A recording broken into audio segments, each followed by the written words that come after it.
Wednesday, May 15th. Here's what's coming up on the mayor's office. One of the things that makes you think about, you go back to last year, one of the best hitters in baseball, no doubt. But I don't know if you'd say he's the best. You would have said he's top 5, no doubt about it.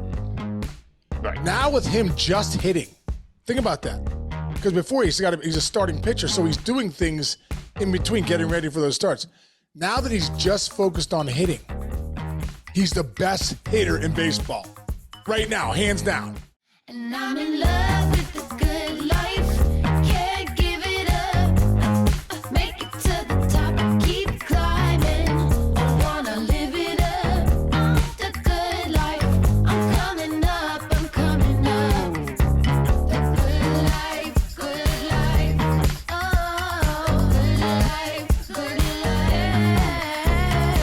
Good life. Good life.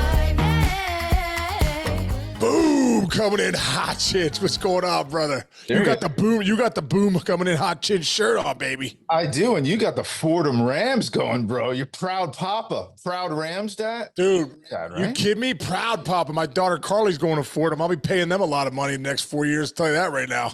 Dude, they're hiring for the associate athletic director. I saw that job pop up online today.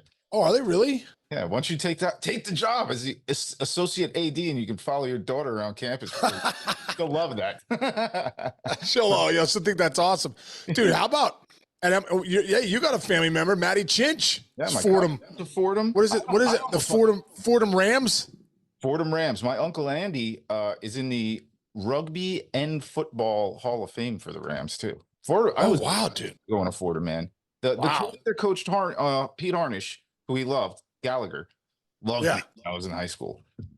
Wow. I was playing second base. He told me and he told all the scouts that I was a center fielder, and I played center field for the rest of my all the way.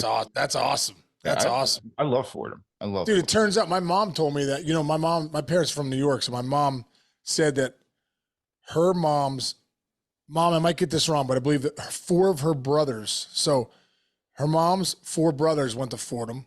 My cousin, and then I have a few cousins that went there too. I think my cousin Bridget, my uncle Mike was there for some reason. My cousin Terry might have gone there a year. So not even knowing anything about that, bro, and not even knowing like so many people from the MLB network went to Fordham either, and your cousin. Yeah. I'm learning a lot about Fordham in a hurry. That I have a lot of family that went to Fordham. Wait, your mom didn't tell you this until after the applications went in? Because that means you're a legacy, right? So it probably would have been easier to get into the school. See, I had to Carly do it the hard way. Well, she's got like a 4.1, dude. Like I was grinding to get like the 3.0 in high school, Yeah. She got like 4.1. She's actually legit. So she got in herself, and she got some scholarship money. My brother used to say C's and D's get degrees. I know. I told you, my dad. I don't know if my dad gave me the best advice in the world or the worst when he was like right before I got out of the car at University of Richmond. They were leaving. They're going to leave. He was like, "Just get that piece of paper." And I think he's right. Absolutely. I think he's right, dude. Just get the degree, and then what do they say too? The A and B students end up working for the C students anyhow. You know what I mean? Exactly. My Uncle Gene said that. I love it. Just get internships, man. Just get internships. I'll tell you one guy who doesn't need to go to school for anything, because he is maybe the greatest hitter of all time, and he might be one of the best pitchers of all time. Shohei Ohtani went Barry Bonds style last night. Check that off the list. I can hit home runs where Barry Bonds hit them in San Francisco. Sean. Yeah, and dude, that's a terrible. What Bonds did is so incredible, because that's a terrible place for lefties. Terrible place for lefties. I mean, JT Snow, what they call that? The balls go to die there, and the triples alley. Yeah, you hit one 440, and it's a triple. You're out. But he hit one in the gap there, dude, up on that wall in the gap. That was incredible power, thunder that he showed there. So, dude, what a year he's having. It's so funny, dude. It's incredible to look at what he's doing. Yeah. Wait, let me read his stats. Let me just read his Yeah, let me hear him. Leading the league in batting average at 361. Leading the league in homers at 12. Leading the league in doubles at 16. Leading the league in hits at 61. He is leading the league. His 361 batting average, number 1. His slugging percentage, leading the league, 680. OPS, leading the league, 1.108. OPS plus, leading the league, 211. Total bases, leading the league, 115. I'm sorry, I had to say that. Dude, he's the best hitter in baseball. And the reason he signed for $70 million, because he's one of the best hitters and one of the best pitchers. Now he's the best hitter in baseball. Like, it's incredible.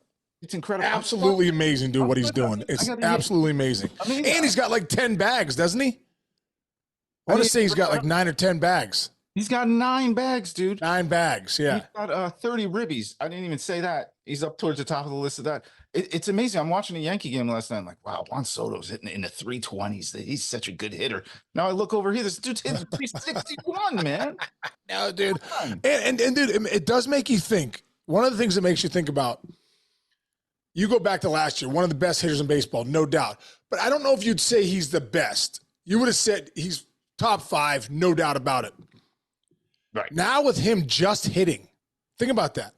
Because before he's a starting pitcher, so he's doing things in between getting ready for those starts. Now that he's just focused on hitting, he's the best hitter in baseball right now, hands down. Right. Right?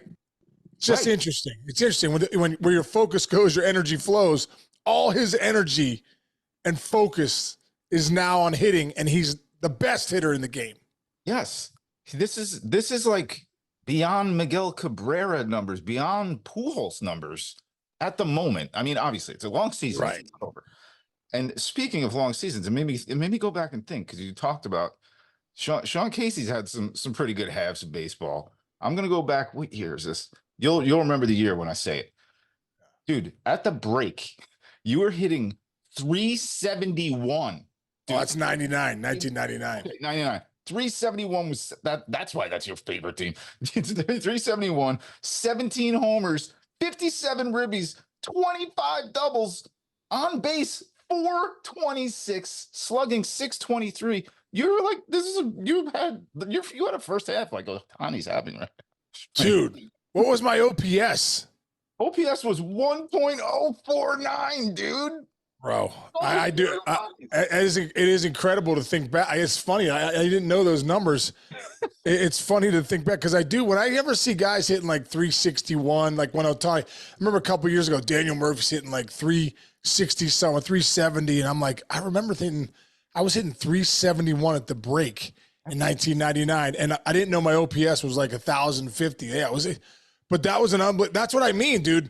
When you look at Ohtani's numbers, like I've been there before where I felt like I was getting 3 hits a night. I swear to God, dude. I had 17 bombs at the break. I felt like I was hitting a homer every night. It was incredible. There were seasons you had that you didn't hit 17 home runs, right? Yeah.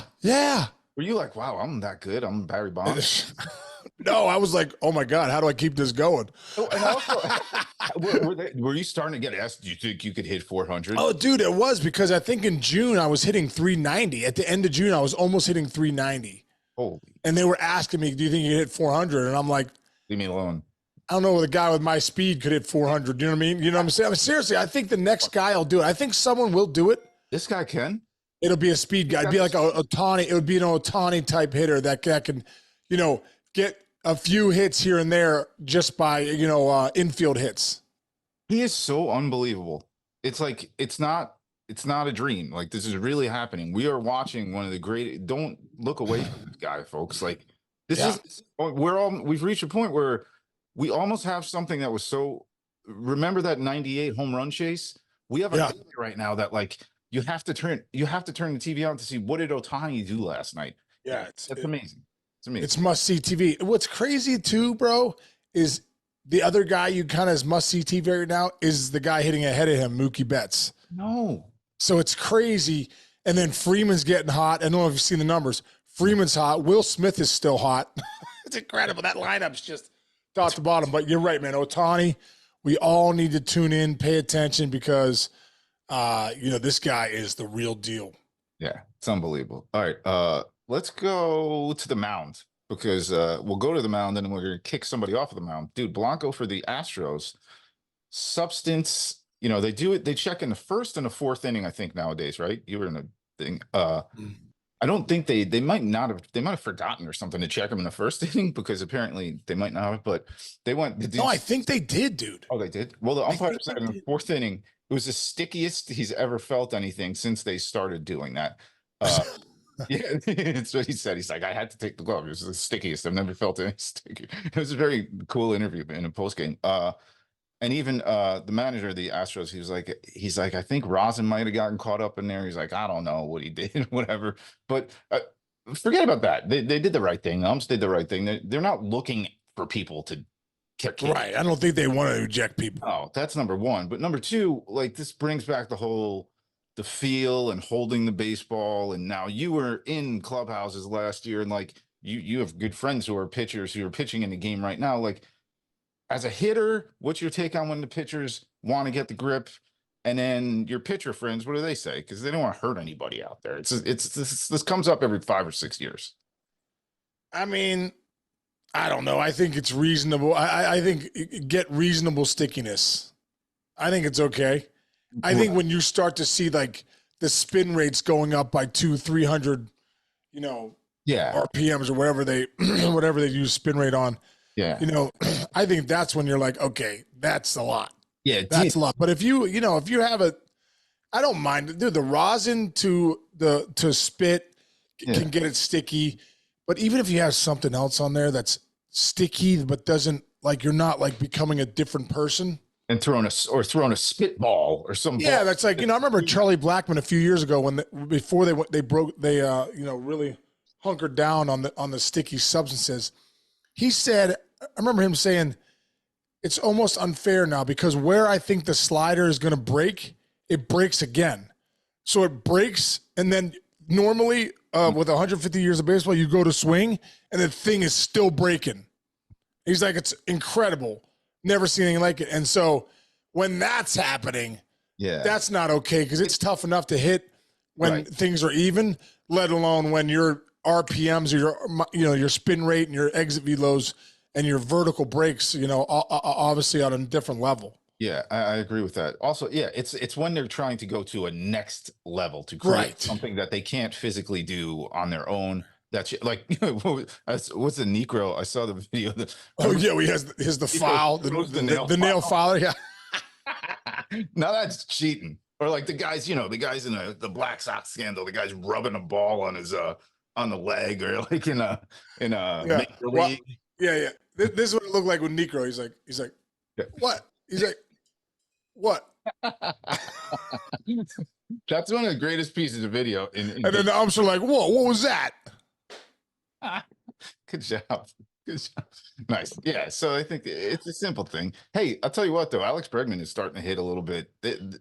Every time the Astros look like they're about to hit rock bottom, they kind of pop back up. But see where they're at. Yeah. Well, Bregman's not going to struggle all year long. He's eventually going to get it going. I think sometimes Bregman overthinks things, but I think he's starting to, he's too good of a hitter, dude. Too big of a track record. Guys like that they don't hit 190. Yeah, 170. Yeah, I agree. You know who does well when he's not thinking and he just sees ball, hits ball? Is the guy with, as we've learned, the fastest swing in baseball, Giancarlo Stanton. You gave him so much love yesterday. Then he goes out last night and hits another laser beam. Gleyber with another big homer too. But the pitching, dude, I'm watching a pregame show. Pedro Martinez said the Yankees bullpen is the best in baseball.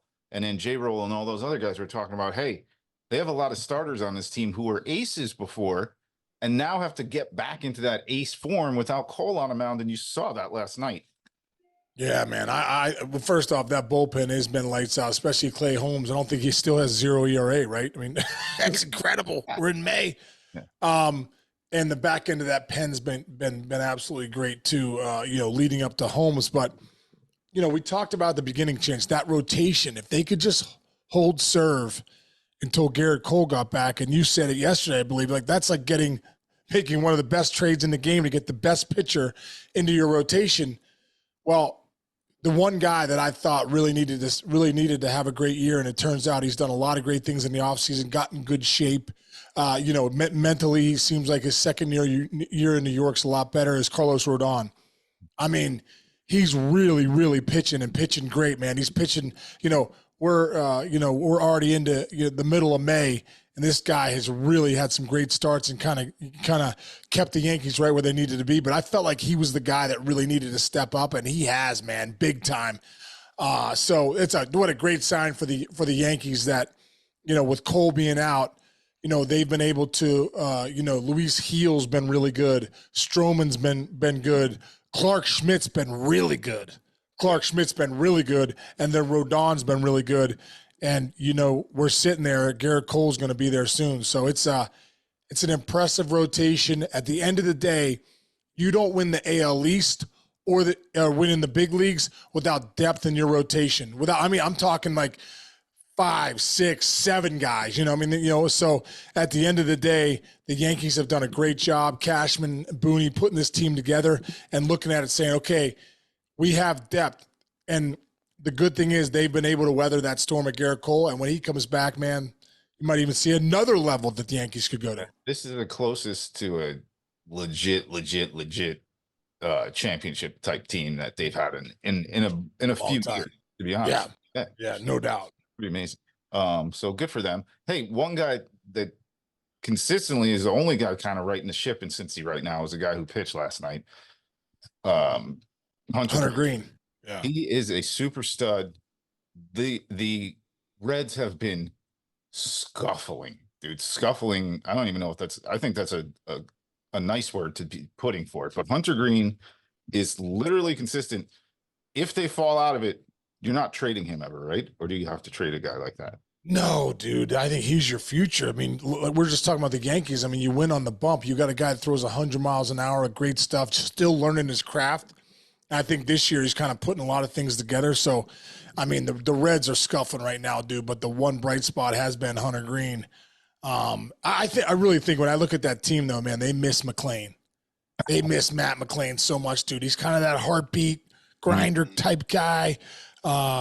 Just what he brings to the table is more than just his abilities, which I think he's the best hitter on the team. Yeah.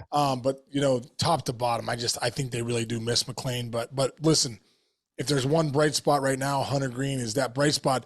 Now they're finishing up in San Fran, then they got to go in for a 4-game series against the Dodgers. So that's not really a team you want to be playing when you're kind of coming in scuffling. You're coming in limping. So hopefully the Reds can, they got a big win last night with Hunter Greene's performance. Hopefully they can get going again today and then head into LA with some momentum. Yeah, there you go, man. You got momentum today. You gotta. Yeah. Going golfing. I'm going golf with Andrew, baby. Here we go. We only golf 9 though. Maybe 9. Dude, do you know that I have some buddies that are like, hey, dude, you want to play in this member guest? I'm like, yeah. They're like, what's your handicap? I'm like, in 9? I don't know. But dude, I think you have to have like an app. You legitimately have to have you have to like put your scores in. I'm like, listen, dude, I'm not that serious of a golfer. I don't have 5 hours, 4 days a week to do that.